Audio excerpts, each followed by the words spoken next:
Yo, what up? This is Big Cappuccino and the Great Wu-Tang Clan, Killer Bees on the Swarm. Yo, what's up, man? It's your boy Bizarre from D12. Yo, what's good, y'all? This is Doug E. Fresh. Hey, Redman is in the building. You already know. Hey guys, this is Emily Peachy. Shout out, man, to Worldwide Collaborations, man. I want to shout out Worldwide Collaborations, LLC. Shout out to the Worldwide Collaborations, LLC. World Movement, beyond thousands of movements. The World Movement, beyond thousands of movements. All about representing each other together. So check this out. What's up? You want to be a part of this? You want to be a part of the Worldwide Collaboration? You guys should all be a part of Worldwide Collaboration. Worldwide Collaborations, LLC. Check us out, man, and check what's going on, man. Word up. I have recently been choosing to be a spokesman and an ambassador, so you will see a lot more of me. Join the movement, man. It's beyond thousands of movements right now and talents put together, all about representing each other together. I want to join, so I might see. Yeah, man. Shout out to my brothers from the Worldwide Collaboration Master Movement, man. Anybody from the Wu-Tang Clan to, you know, the Poor Righteous Teachers, a Red Man and his constituents from that New Jersey area, man. You know, and you know, just trying to make music a platform where we all can help one another, grow from one another, and do something graceful with the art form of music, man, because music has got us here. It saved our lives. It got us through pain, through emotions. You know, music is therapeutic for sure. Yes, most definitely. And none other, man. Welcome to the Chatterbacks once again, man. I'm King Jacob, and you know, where we bring some of the most intellectual and influential, star-studded, you know, people across the land, across the nation, man. I have none other than, you know, DJ Wiz, man, from the Eastern Shore, Snow Hill, Maryland, and the Delmarva, Maryland. That's right there on the Delaware line when it comes to Laurel and all of those places in Delaware, man. You know, welcome. How are you? Thank you for having me, bro. I appreciate this. I really do appreciate this platform. I really do. Yes, sir. So read some of your one sheet, man. You know, it has a brief synopsis of your bio, and I looked at it. I said, I know his bio is way longer than that, but you know, we get the point. So you started DJing in 1978. People that send you music today wasn't even born. So with that being said, you studied the art form. When we think of Grandmaster Cash and Grandmaster Flash and DJ Scott LaRock and all those cats, man. So tell me, man, how did you come to be so passionate about being a DJ and about, you know, making artists happy and rocking shows? Well, when I first started DJing, I was around 15, and you spoke of one of my idols, Grandmaster Flash. He was one of my biggest idols, influenced me to start DJing. And of course, my mother, she had a huge record collection when I was young, and she used to play all those James Browns and Manhattans, and I fell in love with just music in general. And then, you know, when I started DJing, hip hop wasn't even out.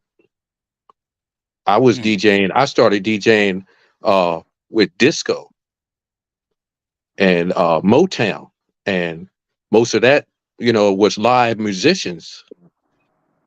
And it was a difference. It was a big difference to learn as a DJ, to learn how to mix live musician, you know, on vinyl music. It's much harder because of the tempo. I just, you know, it was, once I got that what you call that bug or that knack of blending two songs together and making a smooth transition and watching my crowd, the people, enjoy it, I knew this is something I wanted to do. Okay. And And so from the time you was 15, man, and when did people notice you and say, man, we need to get this guy out here for this event, and let's see how much he charge. I tell you, when I started doing backyard parties, barbecues, family Mm-hmm. reunions, and I was real young, and doing a lot of the barbecues for people way older than me. And once they heard me, and they know I kept up with all the latest music, and once they heard me at an event, the word got out. You know, a lot of the adults would tell, "Hey, we're having a cookout. Uh, go get Shirley. My mother's name is Shirley. Go get Shirley's son. You know, we'll throw him a couple of bucks. He'd come out here and rock this party. You know." And that took the edge off once I knew people was loving what I was doing. Cause, you know, the first couple of gigs, being that young and coming out in front of all of those adults, I was very Mm-hmm. nervous because, you know, I wanted to keep the vibe going, and I knew what songs during that time, I knew what were hits, and I knew what they like because, of course, I would do my homework, and which I still do at this day and time. I do my homework on every event I get, whether it be a wedding, barbecue, graduation, retirement. I do my homework before going into that event. Mm-hmm. And of course, back then I had Soul Train. So if you know Soul Train, anything that was played on Soul Train back then, I knew I had to have that song. Right. You know, I knew those And songs were and hits. you had Soul Train, American Bandstand, and Solid Yes, Gold. yes, Yeah. yes, all of them. Yes, all of them. I followed all of them. And of course, back then they had the Jet magazine. Right. The Jet magazine had the top 20 or 10 hit songs in the back of the magazine. Right. Right. Right. Yeah, man. Yeah, man. So upon that, man, upon you getting older and you reaching, adulthood, man. How real did it get for you to be on the DJ scene, man? And if you've been doing it for that long, man, you own your profession. You kind of start learning your craft when you was younger. You know, you did backyard parties, barbecues, anniversary parties, birthday parties, and stuff like that.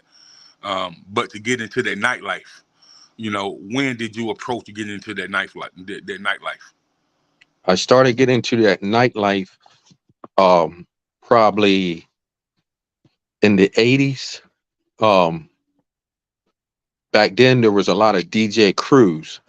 I started off DJing solo by myself, doing little parties and things, but then there were groups that wanted me to be a part of them in the 80s. And then those groups that I was a part of, we were in the bar scene, in the club scene, Hmm. you know, and that started me with that nightlife in the club scene because I was in several different DJ groups. And once I got in one group and the group fell apart, another group picked me up. Hmm.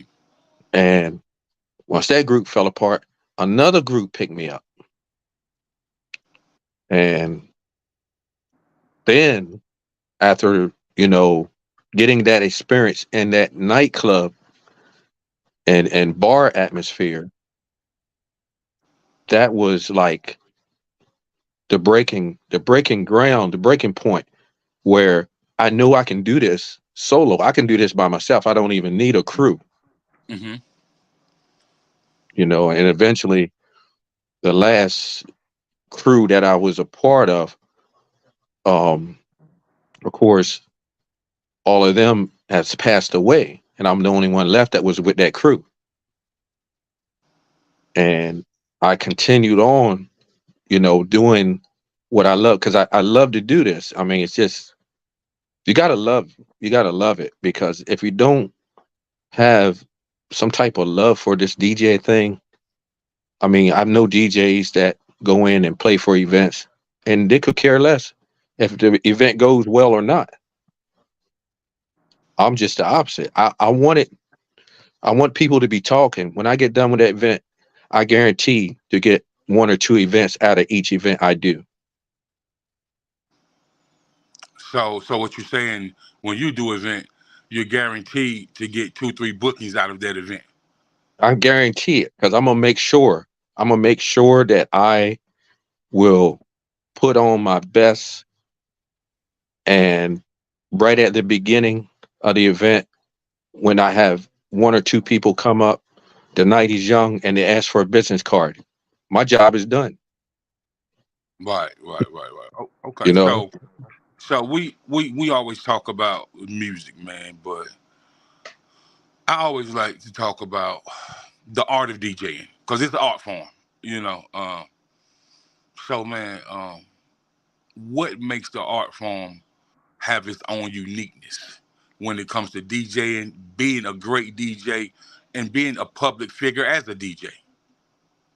well, I would say it comes from knowing your music, knowing what to play, knowing how to transition and when to transition that song to keep the vibe, to keep the people happy.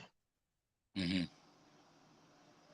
You know, Okay. the art form, of course, it's changed over the years because when I first started DJing, if I was doing any scratching or anything, people stopped what they were doing and came up and just stood around and watched.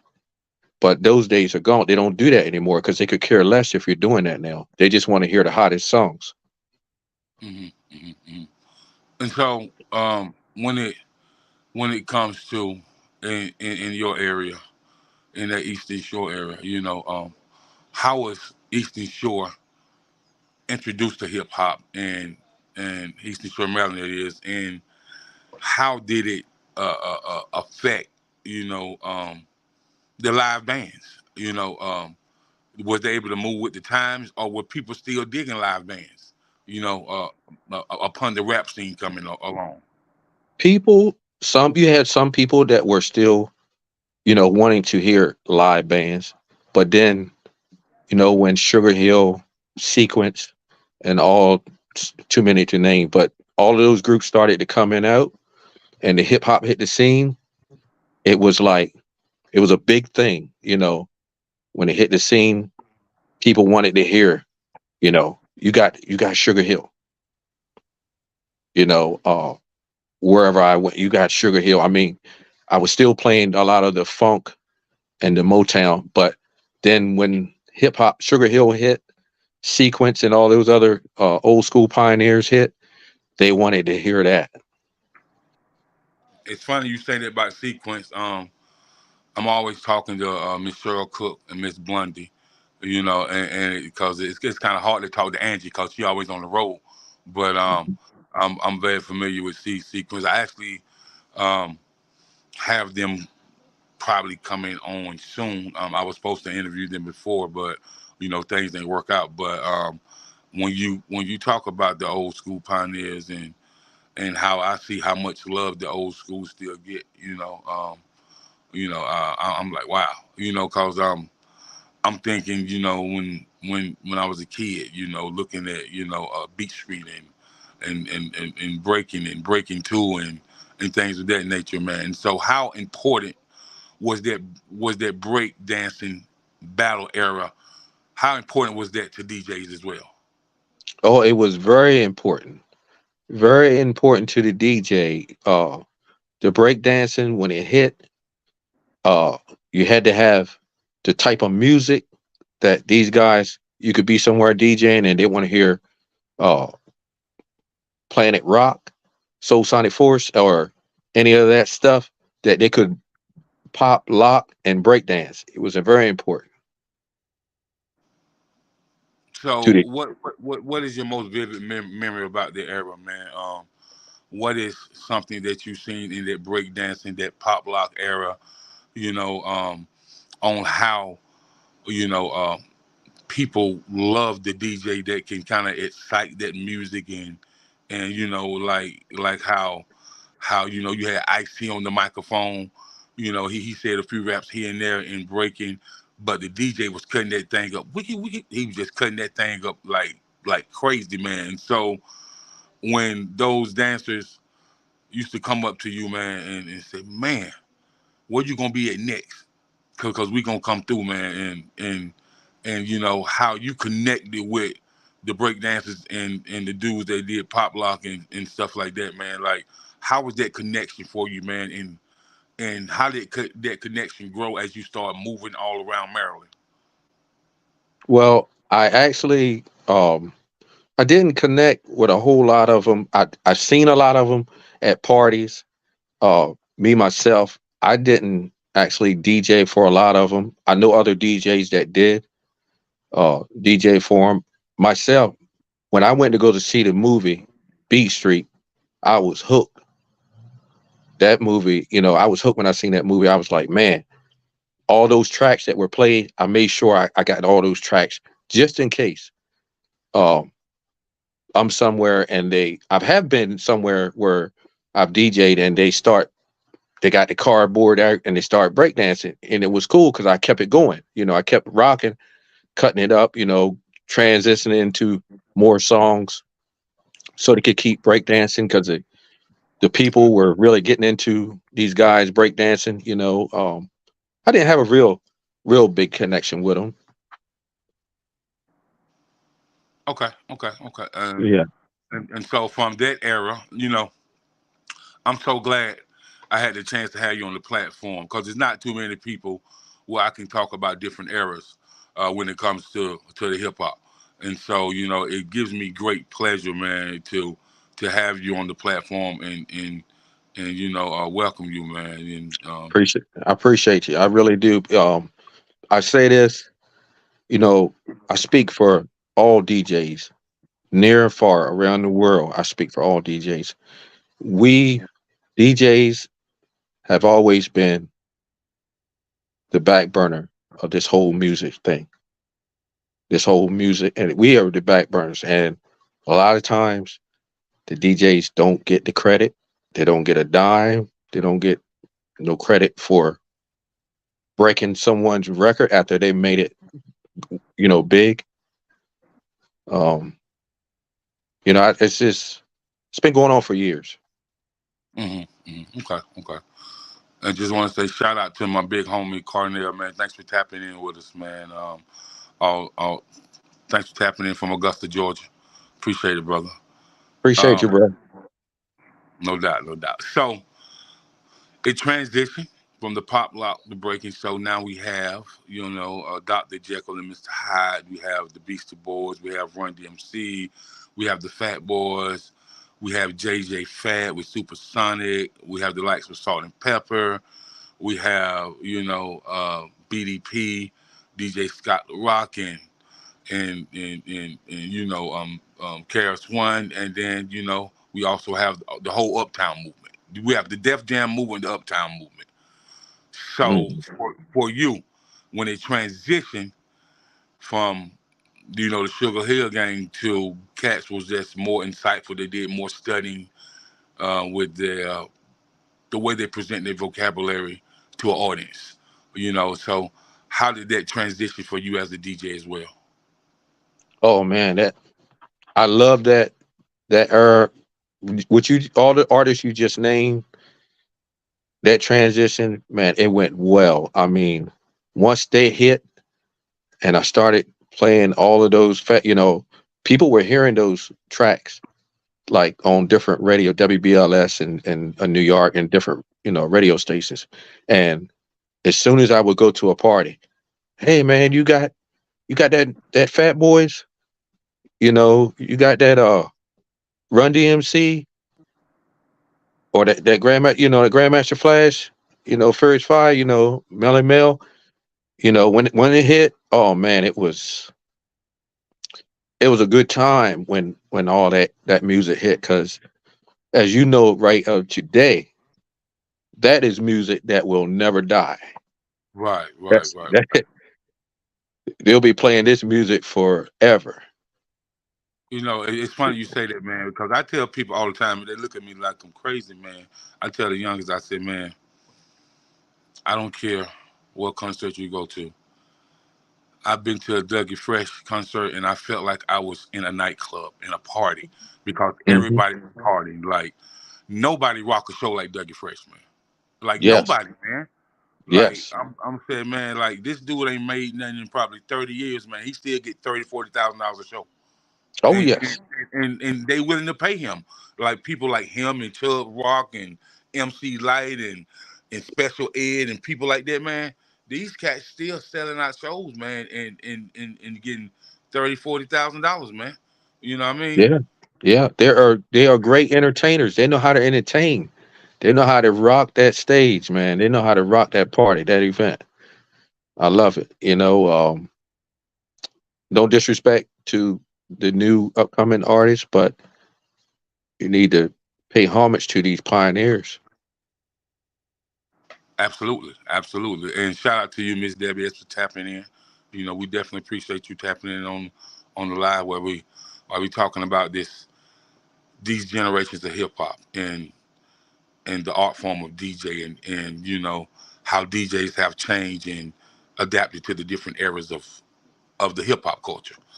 And so, you know, as we listen to Dougie and I think, man, that one that people don't give his props to, yeah, he a pioneer, man, but I think Cool J was way before his time, man. Way before his time. I think Oh, LL oh was my. yeah, he was way before his time, man. Like lyrically, how he excited the crowd, how how he made sex sell when people ain't know nothing about sex selling. You know, Yes. just LL was just an all around dude that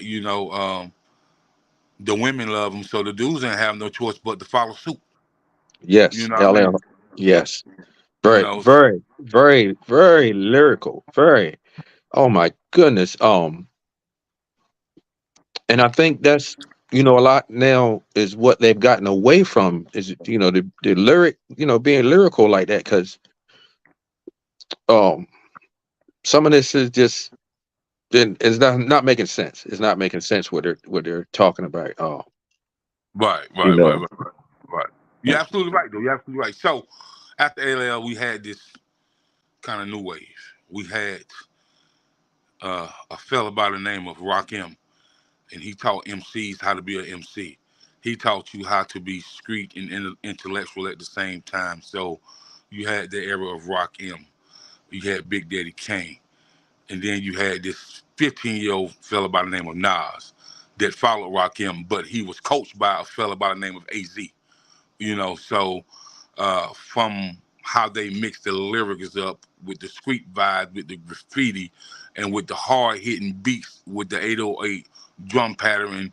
I tell people East Coast beats is always gonna be different from down South beats. You know Oh, what I'm sure. saying? So from that Rock M era, Leaders of the New School, Tribe Called Quest, Three Times Dope, Just Ice, and the list goes on and on. D Nice, and so Hmm. like from that era right there, when Rock M and these others taught people, man, like man, you got to really get with it if you're gonna kind of try to bring something out because uh, you know Rock M, Eric B and Rock M, man, they really owned it for a little while there. You know what I Yeah. mean? And Yes. like I- I'm still I'm still I'm still rocking a lot of Eric B and a lot of parties that I play. I'm still rocking it and it still goes over just like it did 30, 40 years ago. yeah, yeah, yeah. You know, Okay.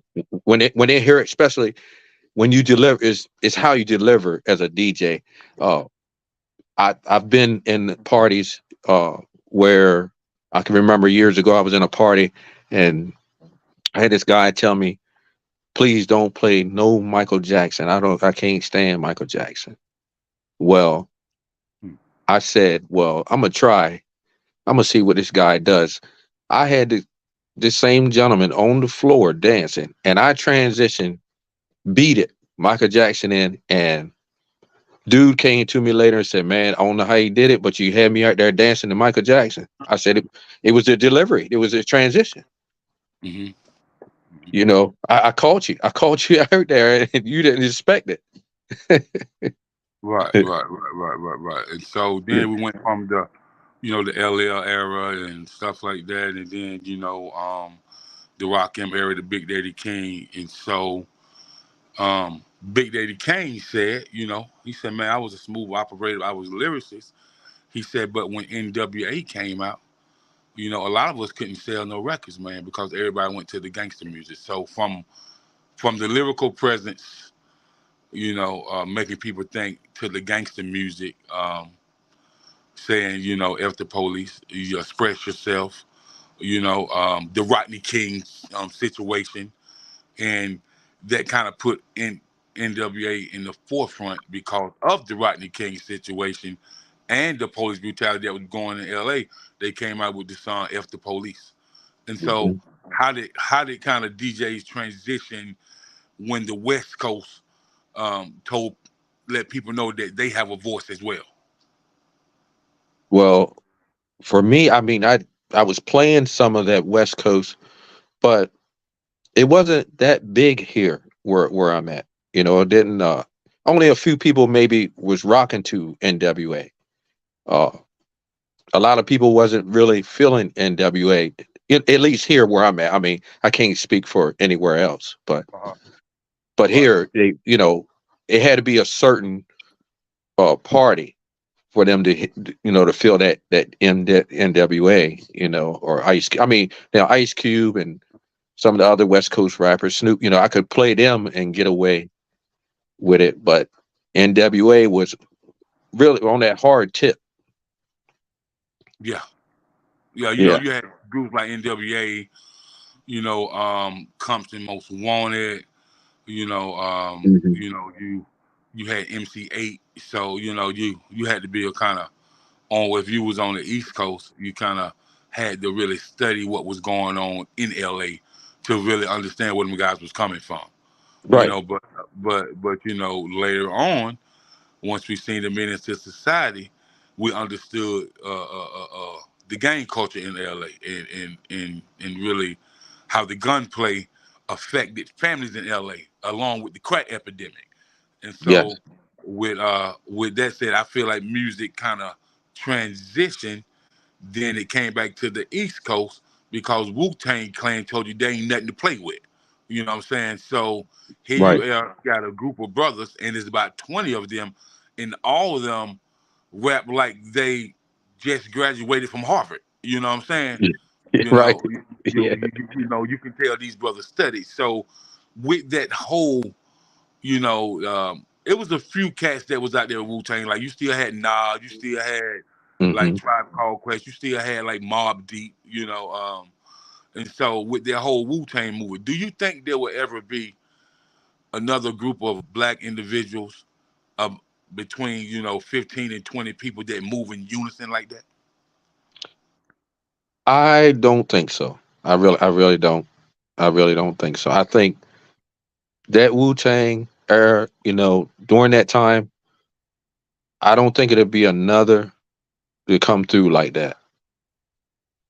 I really don't. Okay. Now, so for you as a DJ, when you first heard, watch these rap get all up in your guts, ice cream.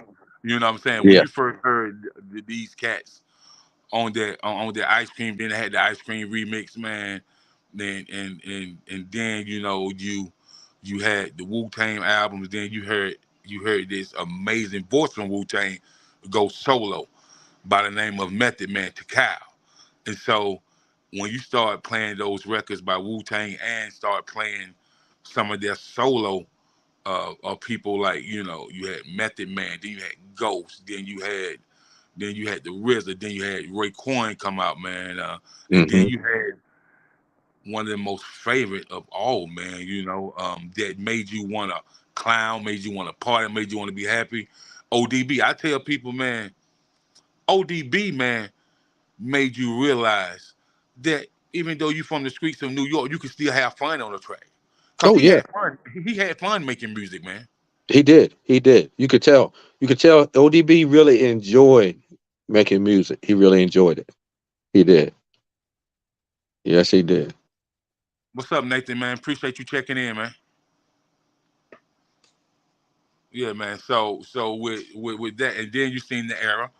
You know, you seen one of the most influential guys that I think ever, man. In that same era with the Wu Tang, man. You seen Pac say, you know, Brenda's got a baby. Keep your head up. Oh, But then he told you it's me against the world. Then he said he see death around the corner. You know, and we talking about the young Tupac, where he had a lot of stuff going on in his mind. Born in a jail cell. You know, mother, Black Panther Party, defended herself, got herself off, and got 16 other people off. Was her own attorney in the courtroom without no degree. hmm Just know the law. And so from his transition, even though he was a great actor, went performing arts school, he had people that invested in him early in his career because yeah, he really couldn't afford to go to performing arts schools because they got they moved so much around. They they never stayed in an apartment for too long, man, because they always got evicted. And so with you being a DJ, man, when you would listen to these records, man, and you said, man, I need to put this in my mix. What was your headspace at when you was listening to some of the things that Tupac said, and with him being that young? man. When I listened to his music, it just took me on a journey. And still to this day, when I listen to his music, it just took me on a journey because he spoke, he rapped so much truth. Everything he was rapping about, it was a lot of truth to it. And he was a very intelligent dude, Mhm. Yeah, very man. intelligent dude. So You know? R.I.P. to him, and later in his career, he had some troubles outside of music, and allegations against him.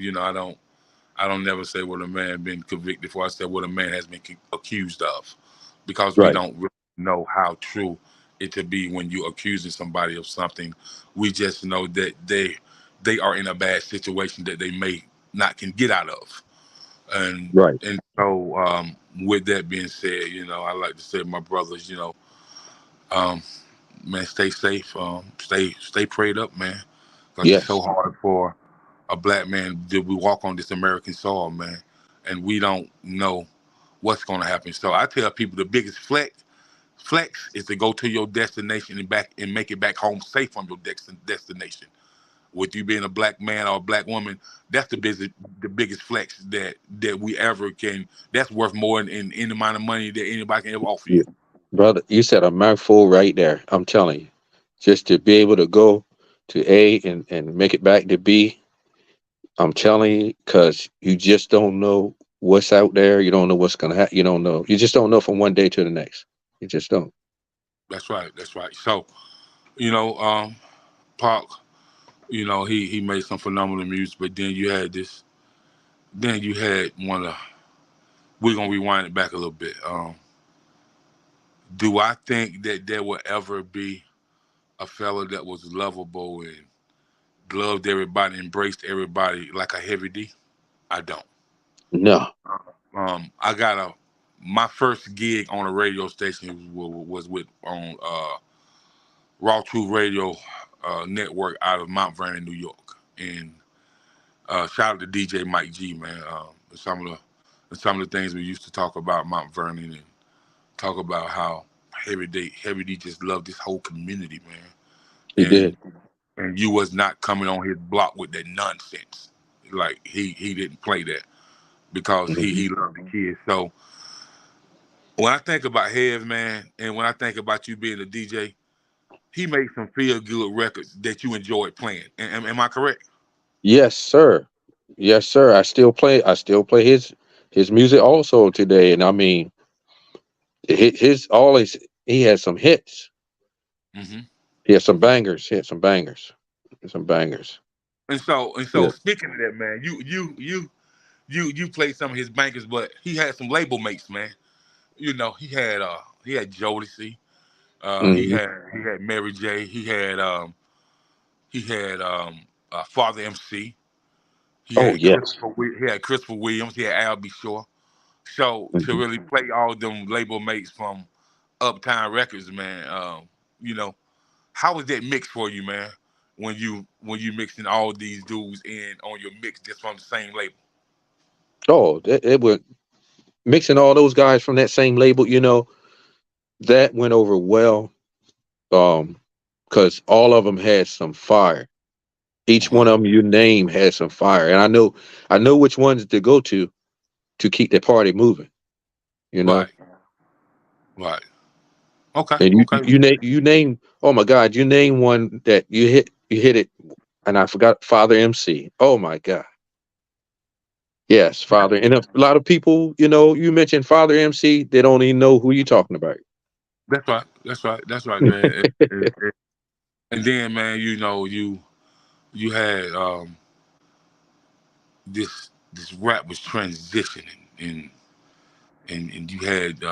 you had Sean Puffy Combs working for Andre Harrell, as the head A&R, and as Uptown was moving, he was moving as well. He was transitioning to starting his own label. So he found Craig Mack, and Craig Mack said, "Here's the brand new flavor in your ear," and Oh, and the song was hot, but when he really dropped those jewels and did that remix with you know with with LL and DMX and Busta hmm, Rhymes and that remix is still one of my favorite remix ever, man. And it's like the LL remix, the 4-3-2-1 remix when you had oh, Method Man and Cannabis and all yes, them on there, man. And when Candace dared to try to, you know, uh, copy the microphone, and then the beef started, and he thought he could go against the legend, and yeah, and the radio stations was not having it because uh huh, LL was so invested in the hip hop culture, and so you was around all that, man, and mixing all those records together, man. Uh, um, how do you explain to somebody, man, that you think you understand DJing, but you really have no idea? they Because have, you've been through a lot of transitions when it comes to DJ and when it comes to not only the hip hop music culture, but just music in general. If we want to talk about how you be playing that rapper, you mix some R&B, and then you put that Chuck Brown in there talking about the trash man didn't get my trash today. So when I tell people, man, I said, man, go have a lane of his own. And, yes, and if you know any DJs from that Maryland, that Delaware area, man, and if they know anything about go, everybody know who Chuck Brown and the Soul Searchers are. You know oh what I yeah, mean? You know what I'm saying? So for you to kind of mix all that together, and then when you slow it down, you got Barry White talking to him. You know what I'm saying? hmm, And then you'll put that mix back in there with the Atomic Dog. So so I understand who you are. You know what I mean? So yeah. as far You, as, as you, far as you, go you ahead. know, no, I'm sorry, I didn't mean to cut you. It's funny when you say about slowing it down. I can remember our early years of DJing. We DJs would play one to two, maybe three slow jams throughout the night. But it's changed now. It's changed. They Cause don't they want don't. anything slow. They don't want anything Cause, slow now. 'cause you know what, man? I used to say this all the time, and people used to make it, man. You say anything, Jacob. I was like, bro, you dudes see each other all week. Ain't gonna nothing be said. You're right. But I work for a living, so I done work, man. I done stopped by liquor store and got my whiskey, Hmm. and I done put on some fresh and fresh to death, and you know, I want to mingle. You know what I'm saying? I want to Yeah. mingle and see who respond back to the boy. You know what I mean? But y'all standing on the wall and y'all looking at each other, man, and and the ladies in there outnumbering men. For every one dude in there is six women, and Yes. y'all want to mess it up for everybody, man. So like I start asking people. I said, man, are you sure Are you sure you guys like women? Are you sure? Right. Right. You're right. Um, my homeboys, some of my homeboys I grew up with, when I started DJing early on, I'd be to a party or something. They'd be like, man, Wiz, man, I got my eye on this girl, man. Can you break it down? Oh, I got you. I got you. Hmm. Put on some Rick James, Tina Marie, Fire and Desire. Right, Let's go. Let's go. right, man. You know, And so you've did a lot with this DJ, man. But you seen the transition go from the gangster rap to the trap rap, and before the transition started, man, we had a fella by the name of Notorious B.I.G. And I think Big brought something back to the East Coast that was missing, man. he did. He made people understand, man. We can all party and have a good time, man. Uh, um, um, and he just had this style about him where he just finessed the lyrics. You know what I mean? He Yes. just finessed the lyrics to get his point across. And man, when you used to play that Big in the club, man, uh, uh, um, how did you put that mix in with your mix, man? Because everybody used to love that one more chance, man. Oh Everybody. man. Yes. Oh, I would. One more chance. I all of his hits, all of his songs, man. I'd mix those in, and anywhere. I don't care where I was at. If I played Biggie, the party was on. The party was on at 5. I might go from doing a reggae set and going to Biggie. Might do some Shabba Ranks and come out of Shabba Ranks and go into some Biggie. Oh man, the party is on. It's on after that. Right. It's, everybody, when I say everybody love Biggie, everybody loves Biggie. Yes, sir. Everybody. Yes, sir. Yes, sir. You're absolutely right. And, Hmm. and so, man, as far as a DJ on the business side, man, the contractual agreements, the negotiating, if somebody wanted to take you on a tour, man, and just actually the contractual agreement with the club promoters, or are you doing a festival for a nonprofit organization, man? How does those contractual agreements usually be for you, man? Because not only that you're a DJ, if you've been doing it for this long, then you're damn good businessman too. Yes, that business part, the business side, that came later on in the years because in my early years, I didn't understand a lot of that business. Uh, you know, the terms of business and contracts. Because there was one time when I was DJing back in the day that I didn't even do any paperwork. I didn't do any contracts. But later on in the years, I learned, especially when it came to corporate events, when I started doing corporate events. Hmm. the Corporate events now, they're not doing no handshake. They want to see some paper trail, Oh yeah. you know? So I knew I had to get my ducks in order. Hmm. Um, and I started telling some of my DJ friends too, hey man, you might want to start doing contracts because, you know, promoters have stiffed you just as well as they've gotten me. They've gotten me before too, where Hmm. you doing a handshake and you agreeing on this price, and then at the end of the night, it's something totally different. Right. Okay. Okay. Yeah. So You man, know, that's definitely important in the business that you in. That's very important. So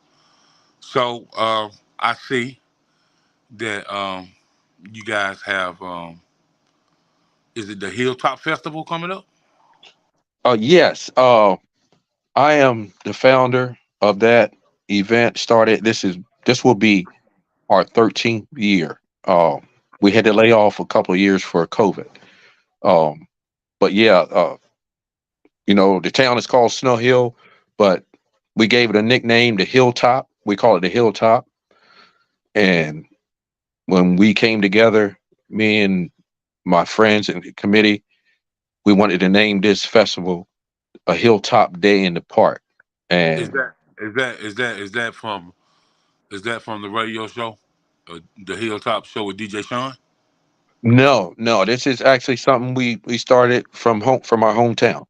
Okay, okay, Yeah, yeah, something we started from a hometown because the ideal was bringing the community together. That was my biggest thing, bringing everybody together, okay. and you know, showing a lot of the youth, the young ones coming up. Look, this is how we used to do it back in the day. We get in the park, have a DJ. You know, people may be out picnicking in the park, having a few drinks or whatever, but there was no issues. So when is the festival? It is July the 15th. July 15th. Yep. Are you guys still taking artists? I I could yeah, I could possibly still take an artist. I just I don't want to. I usually have like a full piece bands, but Okay. I mean, but I don't really want to deal with the bands for my the reason I say that because of my sound man that I have. Um, but now just artists, singing or rapping on a track that I might play or another DJ might play. That's cool. Okay. Yeah, I'll accept artists, that's doing that. Hmm. But Okay. it's going. This year is actually probably going to be huge because we've been laid off for a couple of years, Hmm. and I've gotten a lot of good feedback this year as far as people wanting to be involved. Um, because it's a community thing. It's not nothing. I'm not getting paid. No one's getting paid. It's just something we love. We want to do for the community. That's real. That's real. That's real dope, man. I can appreciate that, man. I can bring the community together as one. That's real dope, man. So man, Hmm. you have a new venture with Edmonds Music Group. Shout out to the label, man. Shout out to the Yes. kid. Shout out to the PR on the team, and shout out to you. Shout out to all A&Rs. And so, man, tell me about the label, and tell me how did you contract that gig, and what do y'all have coming up? Oh, I signed with Edmonds Music March the 6th of this year, and how I came about was I was pushing a artist's music, and by me pushing that artist's music, he eventually got signed to Edmonds Music. So they actually seen me, I guess, in the background pushing the artist's music, and then they reached out to me and wanted to know if I wanted to connect. And I Okay. was like, yeah, yeah, sure, sure. I would love to connect, because I paid my dues, I paid my dues in this DJ game. I mean, I might not be on a very big or large scale, but for all DJs out there that's doing it, you know, you never know when that break's gonna come. I didn't expect it, I didn't know, but my bio and everything speaks for itself. It does. It does. For sure. For sure. Yeah. So, Yeah. where is the Edmonds Music Group out of? Like, what city are they located in? Out of Augusta, Georgia. Augusta, Georgia. Okay. Okay. Yeah, yeah. And shout out to CEO Melvin Edmonds Jr. and his wife Brianna Edmonds. Um, I'm telling you, it's the best thing that's ever happened to me being a part of this. Just knowing that I can be a part of carrying on the Edmonds legacy. And for the people, understand who he talking about. I mean, Okay. if you know anything about music, and Okay. if you know anything about the some of the some of the best R&B music you ever heard in your life, you know, Yes. Yes. you should Yes. understand who he's talking about. Yes. My boss, CEO, founder, Melvin Edmonds Jr., which is the son of the late Melvin Edmonds Sr. from the Right. group After Seven. That's right. That's right. And Melvin Edmonds Jr. is also the nephew of Kevon of After Seven and Kenneth Babyface Edmonds. That's right. That's right. So And, not only, I mean, I've really been blessed because Melvin married James Brown's granddaughter, Brianna. right. So I'm connected with the Browns. Shout out to I'm Daryl I'm Brown. I'm very familiar with the Browns, man. You know, Awesome. from Barnwell, South Carolina to Beach Island, South Carolina, all the way to Augusta, Georgia. So I'm very familiar, you know, with the Browns legacy. Yes. People they see him like, oh man, he was good, man. He was so phenomenal. But I was like, hey man, you got to know, man, that Mr. Brown was a church boy first. And listen, Yes. some like you got to know that them Edmonds boys did a lot in church. You got to do your research on them, man. You got You you got to got do you your got research, yeah, man. So, yeah, you uh, gotta do your I, research. Yes. yeah, Yes. cause when I met when Mr. Edmonds gave me a call, Melvin Jr. gave me a call, man. I told him that I'd be getting with him, and so I have to give him a call in the morning and to see what we can schedule. I'm thankful to have his official DJ of the label Yeah. on here. You know, but Yes. I've been knowing who you is for a long time, man. A long time, bro. You know, Oh man. I didn't seen DJ Sean share your posts. You know, I didn't seen a lot of my people from the DC area, Maryland area share your posts, man. So like Yeah. I be like, listen, man, I said, you know what? I'm gonna reach out to him to see if he got. The reason I reached out before, because I didn't think you had time, bro. Because every time I see you, you was doing a gig, a flyer here, a flyer there. I was like, oh my, you know. And then I said, you know, in the mix radio, you know, 99 Yeah. jams, you know, like he busy, man. So Yes. from from being that club DJ, that party DJ, you know, to being a radio personality, man, how was that transition for you? Oh, it's you know, being a radio personality, it has a lot of perks. Hmm. It's worked out good because I've never ventured off and did any radio in my early career of DJing. Right. Um, I didn't think it was worth anything, but I was totally wrong because the perks of being on, especially, well, I'm actually on 3 different radio stations. I'm on Bounce 99 also. Okay. Um, yeah, and man, and what's good about it is each of the radio stations that I'm on, my platform is old school. That's what I do. Old school. Uh, the other DJs can do the newer music, but I choose to do my platform to be old school. Right. I can dig it. Um, I can appreciate that. Thanks for tapping in, Mr. Brandon.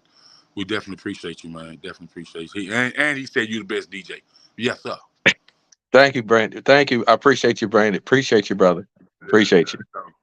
So, man, for artists that want to work with you and managers and promoters that may want to get some music to you, man, is that possible? Sure, sure. That is possible. I actually have artists sending me music all the time. When I get up each day, somebody's sending me something, whether it be Southern Soul, uh, hip hop, or whatever genre. Someone's always sending me music to preview, listen, and see what I think. I really got something special for you, DJ Wiz. Oh, really? Yeah, Yeah. I work for Exquisite PR firm as out of Chicago, Uh-huh. and one of our clients is Big V of the platinum selling group, the Nappy Roots, and I definitely want to plug you in so you can interview him. Wow. Oh, that's awesome. Yeah. So That's yeah, awesome, man. I got a few things for you. I also have Mr. Ron Anthony, who was the lead singer, backup lead singer for Luther Vandross for 25 years. Oh yeah, don't worry about it. We gonna be talking for sure. My man. You don't know, man. I appreciate you, man. Appreciate you, bro. Yeah, man. Like I told you before, it's an honor to be talking to you, man. In my eyes, you're a legend. You know what I Thank mean? you. I can't speak for nobody else, but you have gave so much back to the culture, man. Now it's time for us young guys who are plugged in different areas to give back to you, whether it's an Thank you. interview, whether it's you getting you a feature on a blog or write up in a magazine. But we definitely have to pay homage to you. Thank you. Thank you. I appreciate it. I really do. Bottom of Yes, my heart. I do, yes, man. sir. And It, so, it mean it folks, mean it means a lot to me, bro. And I'm telling you, because like I said, over all these years I've been a DJ, I eat, I live this DJ thing. I mean, I've worked a lot of 9 to 5s and I've always DJ. And DJing is my heart. right. Music is, this is what I do. I had a guy, I do thumb drives. People ask me for thumb drives with old school mixes on it. And I also do that too. And I had gentleman ask me, how do you manage to do all this? Radio, thumb drives, and now you're with this label. How you manage, it's just it's not work when you're doing something you love. Hmm. It's not work. Not to me, it's not work when you do something you love. Okay. Okay. And then just on another note, I am connected in that Southern Soul industry, so we'll be talking about bringing some Southern Soul artists out your way as well. Oh, that's what I'm talking about. I'm a Southern Soul. I've recently, uh, getting up on the Southern Soul genre because, Oh like, yeah. where the location where I'm at, there it's a few people that's feeling it, but when I go deep into the Southern Soul, I lose them.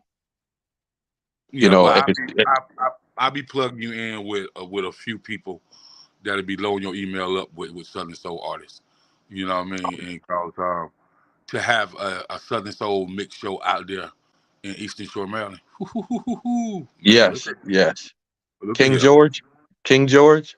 Yeah. He's from my home state, South Carolina. Yeah. Yes, sir. Yes, yes, Yes, yes, sir.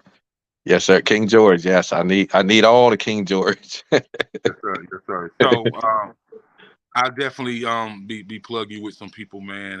Some different artists, man. Artists from Mississippi, Louisiana, South Carolina, North Carolina, Georgia. Tennessee, Alabama, just all over. So, but Okay, yeah, you my guy. So, we appreciate it. definitely gonna stay connected. And just want you to tell the people what you got coming next and what they can look for in the future from you, and then we'll close out. Okay. Well, right now, my biggest focus right now is Edmonds music. Okay. That's my biggest as a DJ for the label. That's my biggest focus. And trust me, be on the lookout for Edmonds music because we're coming. I already know. I already know. You know what I mean? Listen, man, you boy, look at here. Like you talking about to some cats that I grew up off of, man. Some cats that I used to tell chicks when I was younger. Hey, man, just listen to this. I can't explain it to you, but they can. You know what I'm talking about? Yeah, yeah, I know exactly what you're talking about. Yeah. So and Yeah.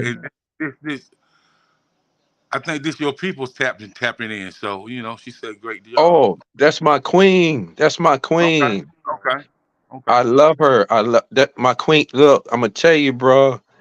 She is responsible for a lot of stuff behind Of me course, and man. DJing. Listen, man. Let me tell you something. I tell people this all the time. Man, listen. The biggest assets and the most genuine thing is to have a woman that understands your vision and your business. And and I tell people all the time, women can get in doors that man can't get in. Don't play with it.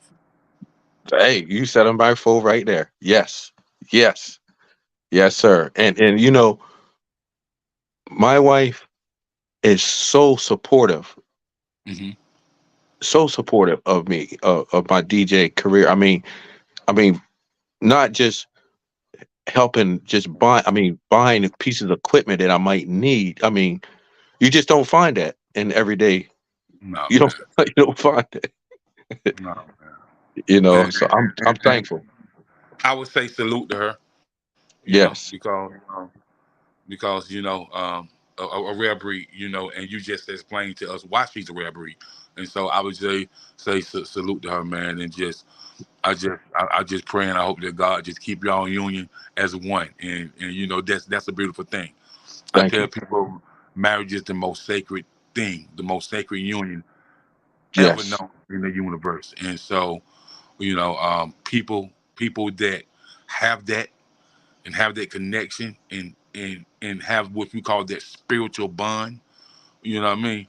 That's beautiful, man. yes, That's yes. definitely beautiful. So, man, I say salute to both of y'all. Thank you, bro. I appreciate it. Yes, Appreciate it. sir. And as far as Edmonds Music Group, if you guys have artists that want to come on the podcast and want to talk about what they got going on, their careers, where they started at, I'd be more than happy to have them. You know what I mean? Okay, okay, definitely. I appreciate that, and I will let Melvin know. And oh, I forgot to shout out Daryl Brown's wife, Angela Brown, who also featured me in her magazine and also had interviewed me in her magazine, The Grinders 24/7 magazine. Okay.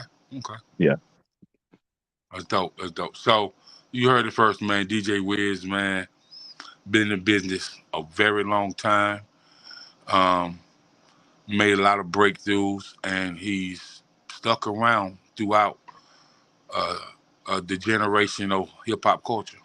Hip hop changes all the time, and we transitions through different decades of hip hop, and he's still here, and he's still doing his thing, and he ain't going Yes. nowhere. So No. he ain't going nowhere. So I commend him. Mhm. I salute him, man. So just want to thank y'all for tapping in with us, tuning in, and thank everybody that joined the live for your comments and your blessings, and man, we're just grateful to be able to have a legend on the air tonight.